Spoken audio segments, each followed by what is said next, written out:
Ça fait quelques jours que dans ma TL, il y a beaucoup de messages souhaitant politiser le Furio, soit à gauche, soit à droite. Majoritairement, les messages, c'est pour le politiser à gauche. Et du coup, je vais vous donner mon avis là-dessus. On va reparler aussi un petit peu d'un petit contexte un peu historique. Je vais vous citer quelques exemples de mangas avec deux, trois faits.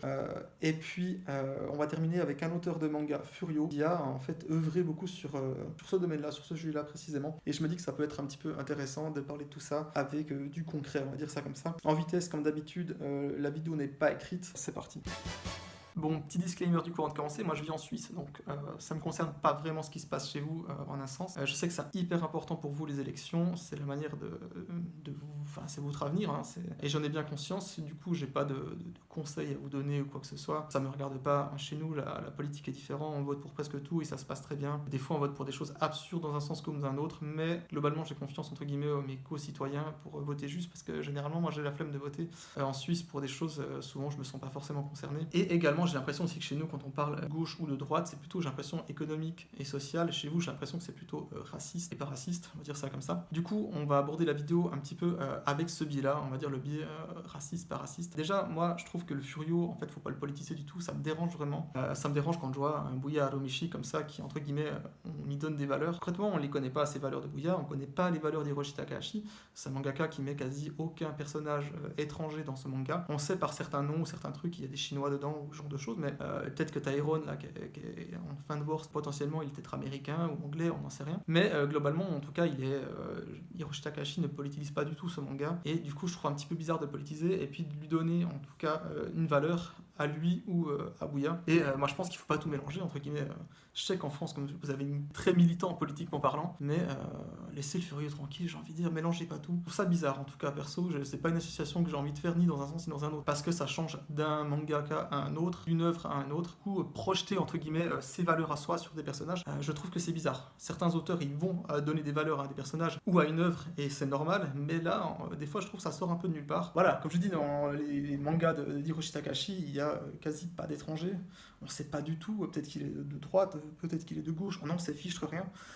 Par exemple, sur les femmes, il s'est positionné, vu qu'il n'y a pas de femmes dans ce manga, mais il avait mis un petit mot là-dessus. Voilà, bref, je trouve ça un petit peu étrange, et moi j'aime pas du tout cet aspect où on politise les choses, comme je vous ai dit, dans un sens ou dans un autre, sauf si l'œuvre est politique en soi. Peut-être que le Furio portera une vague parce que vous lui donnez du coup cet aspect-là, mais pour ma part, ça dépend d'une œuvre et d'un mangaka à un autre. Donc voilà, juste pour le petit point de mon avis là-dessus. Concrètement, du coup, sinon, est-ce que le Furio est de droite ou de gauche, on va dire dans le sens un peu raciste ou pas, ça va dépendre des œuvres.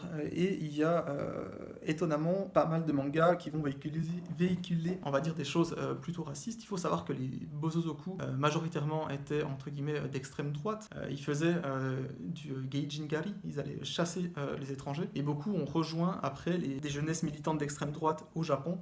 On peut le voir dans le film... Oh putain, je sais plus le titre. Je vous le mets là. On a fait une bonne critique sur le Furiozoku. Effectivement, il y a pas mal de Bosozoku qui allaient dans ces trucs-là.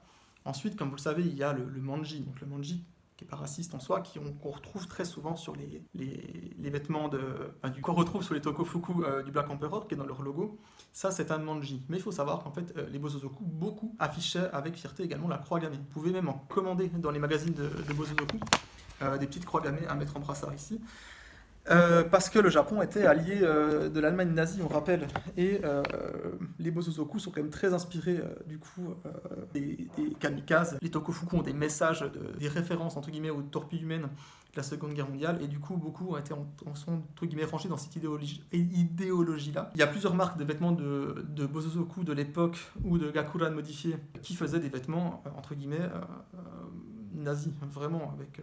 Là, je vous mets un exemple en image. Et du coup, même dans les motards, certains allaient s'afficher avec des croix gammées, des machins comme ça. Il y a même un groupe qui s'appelle Hitler, si c'est dire, dans les Bosozoku. Donc voilà, en tout cas, les Bosozoku, on va dire majoritairement, ont été plutôt de droite, plutôt racistes, plutôt nationalistes, plutôt dans le sens belliqueux, en tout cas, avec les gaijins, avec les étrangers. Donc voilà, il y a ce côté-là. Dans le côté Furio, c'était surtout envers les Coréens que ça se jouait, mais également, quand vous lisez des mangas, les Américains ont souvent un mauvais rôle dedans. En tout cas, dans les vieux mangas, soit c'est pour faire un personnage du coup qui est plus fort parce que physiquement parlant ils sont souvent un peu plus grands que les Japonais, mais sinon des fois c'est juste pour les faire méchants, leur donner des rôles de violeurs parce qu'il y avait eu effectivement des fois des abus de soldats américains ou ce genre de choses, ou alors c'est pour faire des personnages black et leur mettre une grosse queue pour faire des blagues dessus. Ça a un peu évolué avec le temps, même bien évolué quand même. Mais voilà, c'est très très rare que dans les mangas de Bosozoku de l'époque ou de Furio de l'époque, que s'il y a des étrangers, s'il y en a, ils aient un beau rôle concrètement. C'est le cas dans Ice Boogie. C'est un des rares mangas, je trouve, qui faisait ça bien, entre guillemets, il n'y a pas de jugement en fait dedans. Mais globalement, en tout cas, le milieu des Bosozoku est un milieu, on va dire, un peu de droite. Les Zainichi, on fera un épisode une fois que pour parler des Zainichi, donc des descendants de Coréens au Japon, qui ont vraiment subi un racisme très très fort et qui ont créé des guerres d'écoles, comme vous les voyez dans les mangas, genre entre Oson et Suzoran, mais entre des écoles coréennes et japonaises, donc au Japon. Et il y a beaucoup de choses à dire, c'est hyper intéressant. Il y a des livres très très bien qui en parlent dessus, comme Pachinko. On parlera de tout ça une autre fois, mais voilà, c'est juste pour vous dire que donner des valeurs du coup de droite ou de gauche au manga, ça dépendra du mangaka, ça dépendra de l'auteur. Il y a des mangaka de droite, il y a des mangaka de gauche. Les mangaka, maintenant en plus, ils sont très tournés vers nous parce que la France achète beaucoup de mangas, du coup un peu plus ouvert, mais il y en a d'autres, pas du tout. Moi je discute beaucoup en DM avec pas mal de monde, et tu vois que des fois ils ont des discours, maintenant ils ont un problème avec les touristes, voilà, mais avant ils avaient des discours genre, les touristes on aime bien parce qu'ils viennent, parce qu'ils aiment le Japon, et ils repartent. Et tu vois, il y a des choses comme ça, tu te dis, ah ouais, ok, mais eux ils le voient peut-être pas forcément exactement de la même manière. C'est pas la même culture non plus, mais voilà, comme quoi, en gros, à part dire que le Furio est de droite ou de gauche, c'est bizarre, dire que Bouya il est de gauche, pareil, je trouve ça très bizarre en vrai. Ça me pose un peu de problème, j'ai envie de dire laisser la politique et le Furio séparés, ou parler d'une œuvre qui est vraiment politisée, il y en a plein, hein. Ou même en dehors du Furio, il y a Medusa que je vous recommande vivement, où ça va parler de pas mal d'autres conflits. Ça commence avec les révolutions étudiantes japonaises, et après il y a une partie qui parle de Gaza, de la Palestine, il y a une partie qui parle, je crois, de Hong Kong si je me rappelle bien. Voilà, comme quoi en fait il y a des œuvres, c'est pas un Furio, mais il y a des œuvres qui sont directement politisées. Autant parler de celles-ci et les politiser parce qu'elles le sont, et autant laisser le reste un petit peu tranquille. Voilà, et sinon je voulais du coup finir sur un livre qui est plutôt intéressant, qui s'appelle Zainichi, je vais le dire parce que j'ai peur de dire une bêtise, Zainichi Gaikokujin Hono Kabe Kokoro no Mizo, qui est un livre de Hiroshi Tanaka. Donc Hiroshi Tanaka, c'est l'auteur de Bad Boys.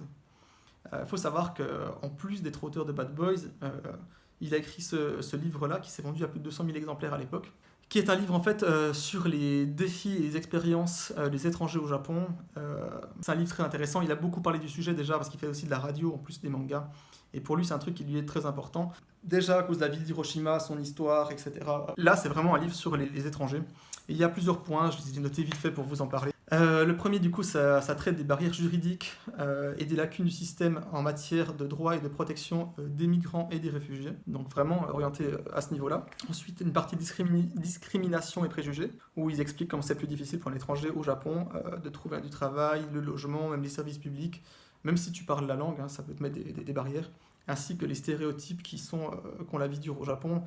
Et dans certains mangas, les stéréotypes sont très très souvent mis en avant.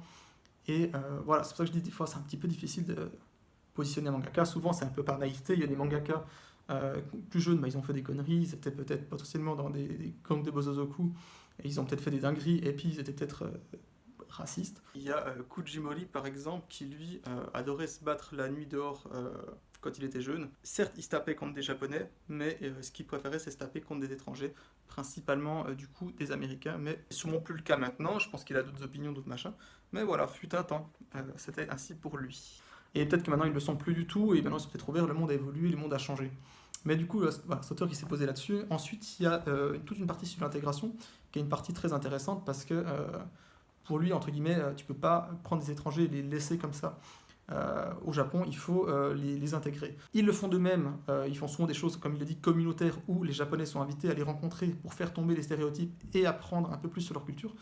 Mais sinon, il faut, selon lui en tout cas, éduquer et les sensibiliser au Japon, aux mœurs japonaises, à la manière de faire. Et voilà, c'est intéressant. Après, il y a toute une partie de témoignages. Et puis enfin, la partie peut-être la plus importante pour le Japon, c'est ses recommandations à lui pour changer les lois, changer les choses pour une meilleure intégration des étrangers, leur donner un peu plus de droits, un peu plus de machin. Du coup, voilà, ça c'est un auteur qui va vraiment se positionner dessus. Du coup, je pense qu'il serait pas improbable de dire que les personnages de Bad Boys ont peut-être ces valeurs-là, même si c'est pas forcément montré dans le manga, mais en tout cas, ça reflète un peu plus celle de l'auteur.